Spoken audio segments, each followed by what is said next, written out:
So when you're doing self-bandaging, it's a little bit difficult, and there are different tricks to being able to do it without messing up. One of the first recommendations I have is you always pre-tear your tape.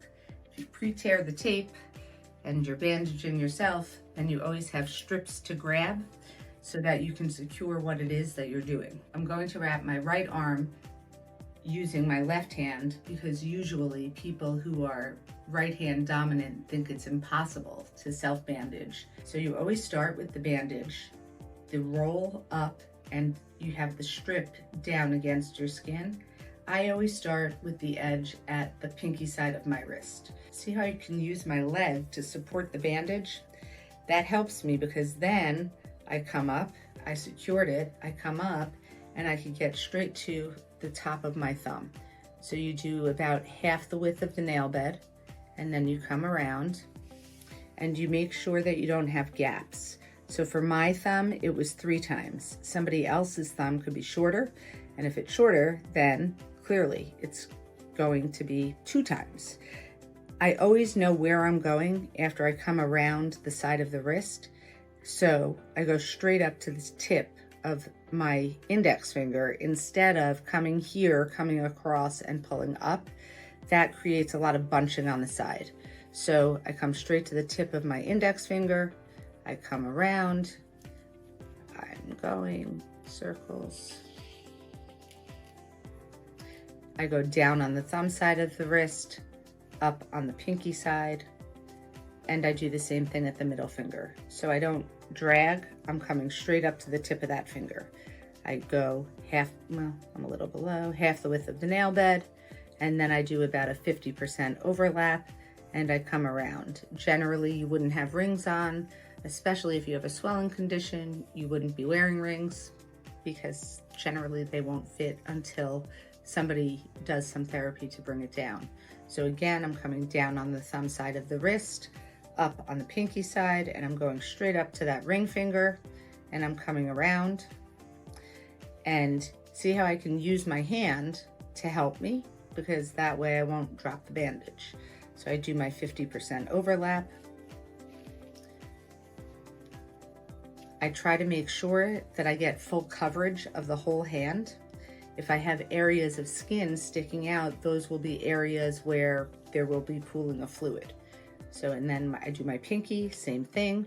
And if you notice, I'm not pulling the bandage to do it. I'm keeping the roll against my skin.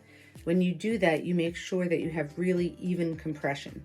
When you pull, it generally causes fluid to pool in weird spots. So you don't want that because then you don't get a good reduction. Instead, you have a very uneven outcome.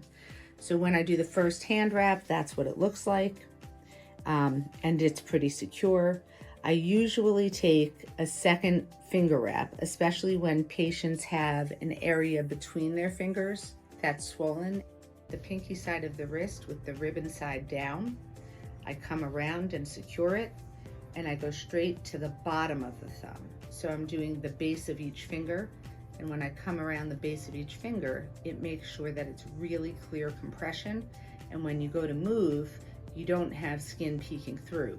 Sometimes what happens when you don't do that, actually you can see it here, when I bend, you can see that there's parts of skin that sticks out. So I don't like that because it's another area to cause pooling. So then you come up to the index, you go around the base. So as I come around the base, then I go down on the thumb side, up on the pinky side, to the next finger at the base, same thing. I'm going around, and if you see, what I'm doing is actually closing up that area. And if you look really closely, you can see how this extra bandage actually gives extra compression to the knuckle area to really get that fluid out. When I'm done wrapping my hand and I have extra, I just start doing a 50% overlap because that's generally how you do your bandaging. So I may come up a little higher just because I have extra bandage. The other option is to go around the hand, but honestly I feel that it just adds too much gauze pressure and not enough of the other. So when I'm done, this is what my hand looks like. You don't see skin peeking through, you see that I have even compression, but I can move. It's important to be able to move. Nobody wants to be stuck. The next thing to do is to take some sort of a cottony layer. There's Solona, there's Artiflex, and now actually Sigvaris makes a gray cotton that is actually machine washable. So you don't always have to replace it, which is kind of nice, but I'm not using that right now. So this is Solona, and I'm going to come around the hand, the top. So I do the same thing. I always start on the pinky side of the wrist or of the hand, just because it keeps me very organized. I like my wraps to be relatively perfect. I'm kind of like that. So if you see, I made sure that the cotton comes over my knuckles, and then I do the 50% overlap, and I go up my arm. As I'm doing that, and by 50% overlap, I literally mean you go half the width of the bandage that you're going over. You'll be able to notice it more when I get to the other bandages because they're not white. White is harder to see the 50%, but I go and I do the 50% all the way up. And really what this material does is it, number one, stops rubbing and irritation from the bandage, but number two, it sits in the elbow crease and stops the crease from getting irritated from having coarse bandages on it. So when I get to the elbow, I actually just do a bunch of layers, because what that does is make sure that there's no excess pressure at the elbow. And honestly, I don't necessarily go higher because not everybody needs it. And the gradient of pressure is the greatest amount of pressure at the hand, and it decreases as you go up. So I'm not really messing anything up, and I feel like this is plenty. I try to keep it as small as possible because most patients can't function with the bandages on. A lot of people use foam and different things to break up fibrotic tissue, which is a great idea, but unfortunately, it limits what a patient's able to do when they leave their therapy appointment. So I try to make everything functional and workable for the patient and for the lymphedema. So, okay, so now here I am. This is my hand. What am I going to do with my first bandage? I'm going to start it on the hand. Now, the first hand bandage is generally a 6 centimeter Rosdal K bandage. It's short stretch. If you notice, I can't stretch it like an ACE bandage. It only goes so far. That's why it actually gives a nice gradient of pressure, because it doesn't stretch too much. So I always give a little fold at the thumb so that I don't irritate it. And knowing that this is the only bandage that goes on the hand, when I come down on the thumb side, I really work on making sure that I stay as close to the hand as possible. And I do at least 3 layers. So, and I always do my thumb fold. My thumb gets irritated, clearly. So I come up and around and see how everything is covered, and when I bend, my knuckles have that compression. If your knuckles don't have the compression, then you end up with a ton of fluid that pools right here, and it doesn't make it better, it just makes it different. So the goal is to make it better every time. So I come around and I'm always sort of making an X. If you notice, the bandage is not coming off my hand or arm, because the gradient of pressure will always be the same if I take a rolled bandage and wrap myself. So now I'm going to start, you go to your 50% overlap.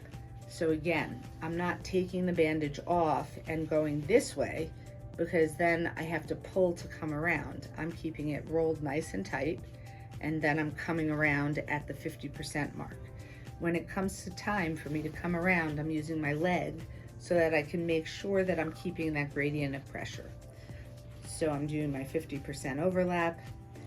Generally, the 6 centimeter bandage is the first one, and it doesn't go past the elbow crease. That's important because you don't want too much pressure in the crease. That will stop all fluid from moving. So see how I'm not pulling at all, I'm just unrolling? That is the one and only way to make sure that your compression maintains a nice even gradient. So I have a few ripples, that's from the cotton underneath, that's okay, as long as I have an even 50% overlap, and there's no skin peeking through and no cotton peeking through. With the second bandage, it's an 8 centimeter Rosidol K. I start at the wrist, and I try to go on an angle so that when I come around, I actually capture the bottom of the 8 centimeter bandage, because if I don't catch it, then it's an opportunity for the entire thing to unroll. Your other option is to use a piece of your tape and take it and tape down this part of bandage. I'll still do it on an angle because I don't want the edges to stick through. And on an angle, I mean just like that. It's a tiny angle, and what it does is it makes sure that you get this whole entire edge covered. So you come around. Now I'm going to smooth that because I am a perfectionist and I don't like it to look wrinkly. So I come around and then I do my 50% overlap. 50%, 50%, and I use my leg. It's the easiest thing to use at this point to secure the bandage and make sure that it doesn't fall, that I'm not pulling, that the gradient of pressure is even, and I get nice coverage without any skin ever peeking through. So when I get to the elbow, you see how I just bent? You don't want to do that when you're wrapping because it'll end up changing the pressure. So when I come to the elbow, I like to make an X so that the flat part of the bandage is sitting in the elbow crease. And I start to use my body actually because it's easiest for me. So I make an X at the elbow, and then I continue with my 50% overlap. But it's important to me that I don't bend my elbow during the course of wrapping. So you want to keep your arm in a nice even position. If you can do that, then, like I said, you know that you have your nice even gradient of pressure. When you get to the end, you take your piece of tape that you pre-tore and you come and you tape it in place. And then that's the second bandage. You can tell I'm not fully wrapped yet. I have a lot more arm. I'm long.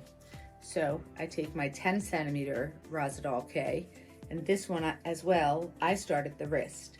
I find it's easiest to start in the same place because you really want to make sure the gradient of pressure is even. Sometimes people do these bandages and they start at the firmest part of the arm.